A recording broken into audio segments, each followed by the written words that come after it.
बोले पवन सुत हनुमान की जय। बोले सियावर रामचंद्र भगवान की जय।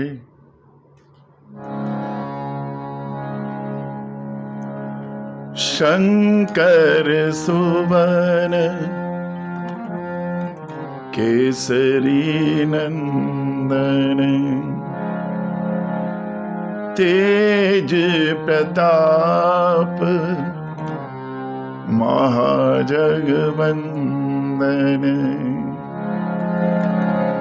शंकर सुवन केसरी नंदन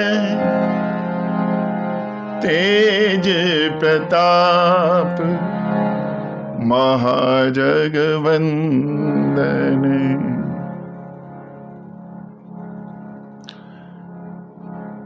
श्री हनुमान जी महाराज महादेव के अवतार हैं।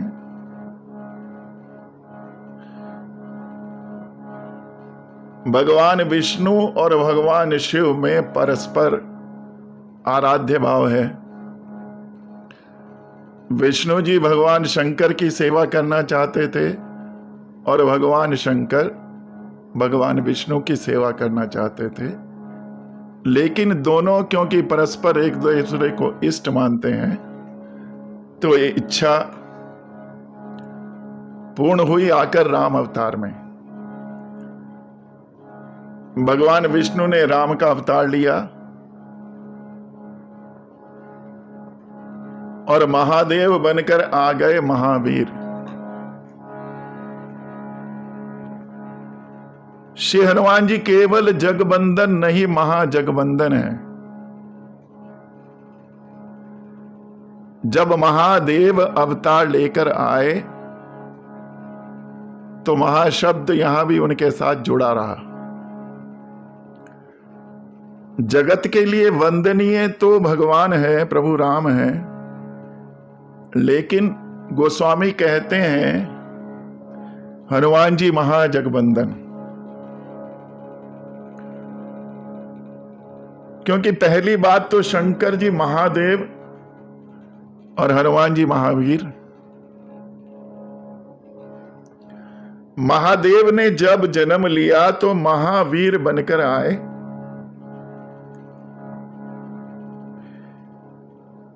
ये महाशब्द हनुमान जी के साथ जुड़ा हुआ है। राम जी कौन है? कहा कि राम जी प्रभु हैं। उनके साथ जब भी संबोधन होता है तो प्रभु शब्द से संबोधित किया जाता है। प्रभु तर तर कपिडार पर ते किए आप समा, तुलसी कहु न राम से साहिब सील निधान। राम जी के लिए प्रभु शब्द से संबोधित किया। एक और उदाहरण देखें। प्रभु बिलोक मुनि मन अनुरागा, तुरत दीवे सिंहासन मांगा। भगवान राम के लिए जहां भी गोस्वामी ने संबोधन किया प्रभु शब्द से किया, और हनुमान जी को जहां भी संबोधित किया उनके साथ महाशब्द का प्रयोग किया। संकट मोचक हनुमान जी का जब हम पढ़ते हैं वहां भी काज किए बड़े देवन के तुम, वीर महाप्रभु देख विचारो। कौन सो संकट मोरे गरीब को, जो तुम सो नहीं जात है टारो। तो एक व्यक्ति ने कहा कि हो सकता है गोस्वामी ने फ्लो में यहां पे वीर महाप्रभु शब्द लिख दिया हो। तो गोस्वामी कहते नहीं, अगली लाइन देखो, बेग हरो हनुमान महाप्रभु, जो कछु संकट होए हमारो, को नहीं जानत है जग में कपि, संकट मोचक नाम तिहारो। राम जी प्रभु और हनुमान जी महाप्रभु।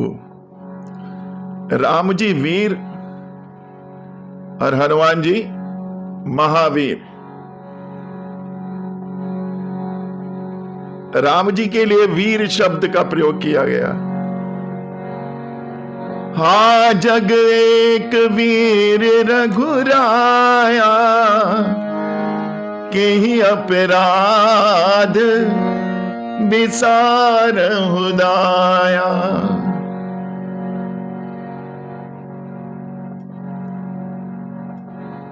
राम जी वीर और हनुमान जी महावीर। राम जी प्रभु और हनुमान जी महाप्रभु।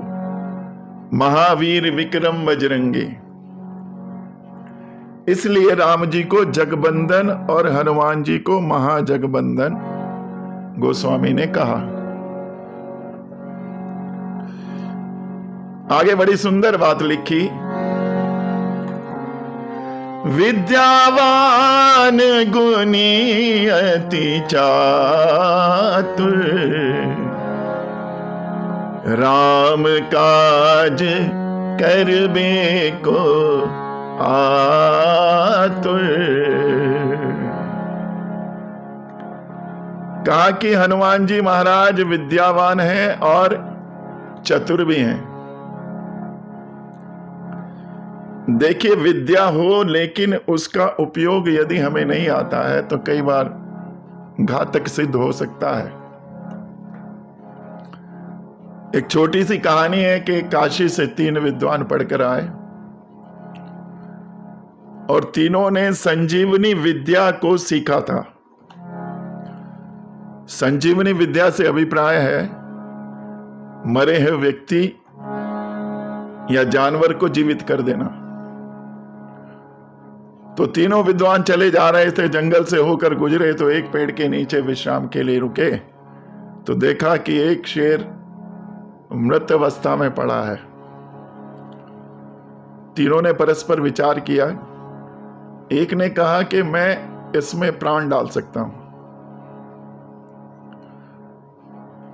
दूसरे ने कहा कि मेरे पास ऐसी विद्या है कि मरने के बाद जो इसकी खाल शिथिल हो गई है उसको मैं नवजीवन प्रदान कर सकता हूं।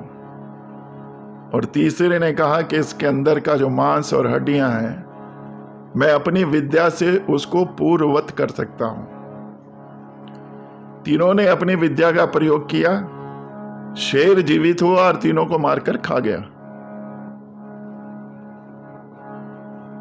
तो विद्यावान होना, गुणी होना और उसके साथ चतुर होना भी आवश्यक है। हनुमान जी में चातुर्य भी है, कहां पर विद्या का उपयोग करना है।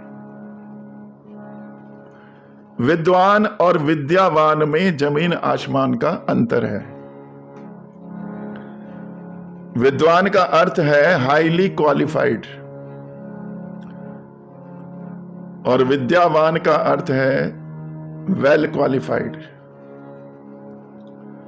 रावण विद्वान है, हनुमान जी महाराज विद्यावान हैं।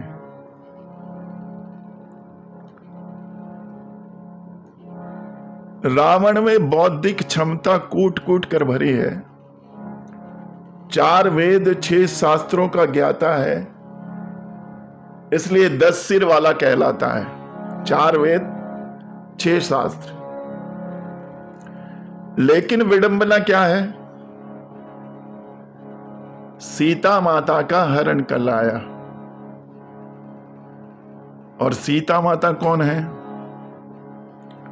शास्त्रों में लिखा है सीता शांति स्वरूपा, शांति सीता समानेता आत्मा रामो विराजते। सीता माता शांति स्वरूपा है और राम जी की आत्मा में विराजती हैं। और ये रावण विद्वान सीता जी को चुरा लाया। सीता जी किसकी हैं? सीता जी राम जी की हैं। जब बौद्धिक क्षमता ज्यादा बढ़ जाती है तो प्राय लोग, इस तरह के लोग दूसरों की शांति का हरण करते हैं। अपनी बौद्धिक क्षमता का प्रदर्शन करने के लिए दूसरे को नीचा दिखाना चाहते हैं। प्राय समाज में भी हम लोग देखते हैं कि यदि कोई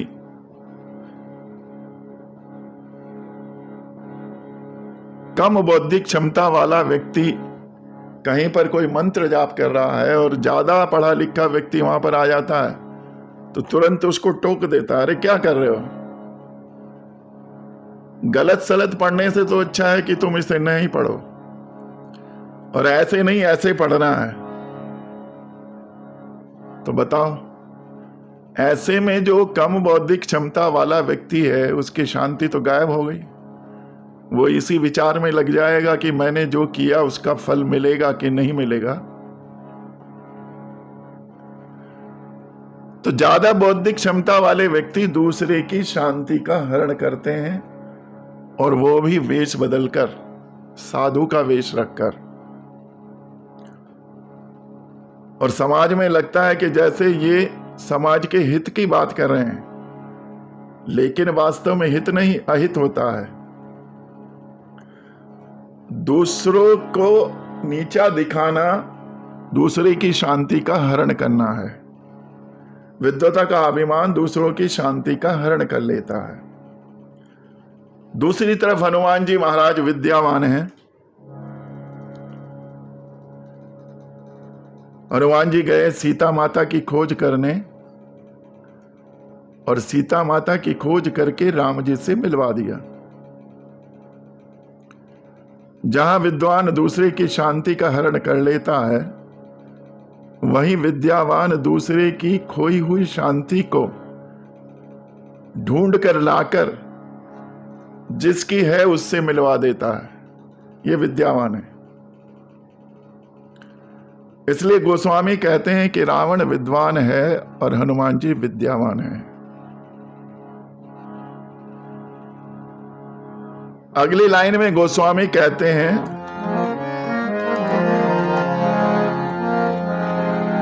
विद्यावान गुणी अति चातुर, राम काज करबे को आतुर। विद्यावान भी है, चातुर्य भी है, गुणी भी है, लेकिन सदैव राम जी के कार्य के लिए तत्पर रहते हैं। हनुमान जी राम जी के कार्य के तत्पर रहते हैं, और हम लोग घर के कार्य के लिए घर पर रहते हैं। किसी से कहें भाई चलो सत्संग में चलो, भगवान नाम लो, तो उनका प्राय बहाना यही होता है कि जाने का मन तो बड़ा करता है, क्या करें, काम से फुर्सत नहीं मिलती। तो भैया काम से फुर्सत तो निकालने से आएगी। राम से मिलना है तो काम को साइड करना होगा, हनुमान जी से सबक लेना होगा। राम काज करबे को आतुर। घर के काम तो गह कारज नाना जंजाला, ते अति दुर्गम शैल विशाला। जीवन पर्यंत समय नहीं मिलेगा, समय निकालना पड़ेगा, और जीवन का कुछ पता नहीं किस समय हमारी घंटी बजाए। एक संत ने एक व्यक्ति से पूछा कि प्रभु भगवान नाम कब लेना चाहिए?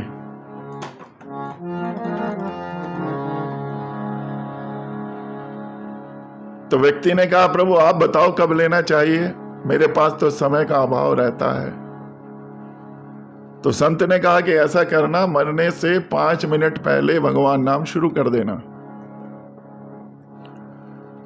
तो व्यक्ति ने कहा महाराज क्या मजाक करते हो आप भी? क्या कभी पता लगता है कि कब मौत आने वाली है? मौत तो कभी भी अचानक आ जाती है। तो संत ने कहा, सही पकड़े हो। यदि तुम्हें इस बात का भान है कि मौत कभी भी आ सकती है, तो भगवान नाम आज से ही लेना शुरू कर दो। न जाने किस घड़ी बुलावा आ जाए, तो सदैव तैयार रहो। श्वासों श्वास में उसका नाम लो और अपने जीवन को कृतार्थ करो। बोलिए सियावर रामचंद्र भगवान